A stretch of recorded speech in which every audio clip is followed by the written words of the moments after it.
Hi అండి. నేను ఈరోజు బ్రేక్‌ఫాస్ట్‌లో రాగి జావ తీసుకున్నాను. ఇది చాలా హెల్తీ మనందరికీ తెలుసు.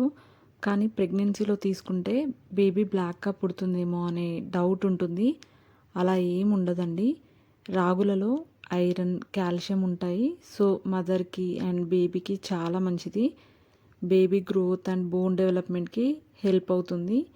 రాగి జావనే కాకుండా రాగి చపాతీ ఆర్ రాగి లడ్డు తింటే ప్రెగ్నెన్సీలో చాలా మంచిది. కామన్ ప్రాబ్లం ప్రెగ్నెన్సీలో వచ్చేది కాన్‌స్టిపేషన్ కదా! ఆ ప్రాబ్లం కూడా రాకుండా ఉంటుంది. కాబట్టి మనం రాగులని ఏ డౌట్ లేకుండా ప్రెగ్నెన్సీలో యూజ్ చేయొచ్చు. అంటే లైక్ రాగి జావ గానీ, లడ్డు గానీ చేసుకొని తినొచ్చు.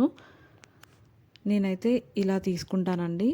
ఒక గ్లాస్ ఆఫ్ వాటర్ గిన్నెలో తీసుకొని వాటర్ బాయిల్ అయిన తర్వాత కొద్దిగా ఉప్పు, 2 స్పూన్ల రాగి పిండిని యాడ్ చేసుకొని బాయిల్ అయ్యేంత వరకు కలుపుకుంటూ బాయిల్ చేసుకుంటాను. తర్వాత పక్కన పెట్టేసుకుంటాను. ఆ చల్లారేంతలోపు బటర్ మిల్క్ ప్రిపేర్ చేసుకొని ఒక గ్లాస్ తీసుకొని దాంట్లోకి రాగి పిండిని, బటర్ మిల్క్‌ని యాడ్ చేసుకొని మిక్స్ చేసుకొని కొన్ని డ్రై ఫ్రూట్స్ యాడ్ చేసుకొని తాగేస్తానండి. మనకు బటర్ మిల్క్ కూడా మన బాడీని హైడ్రేటెడ్‌గా ఉంచడానికి చాలా హెల్ప్ అవుతుంది.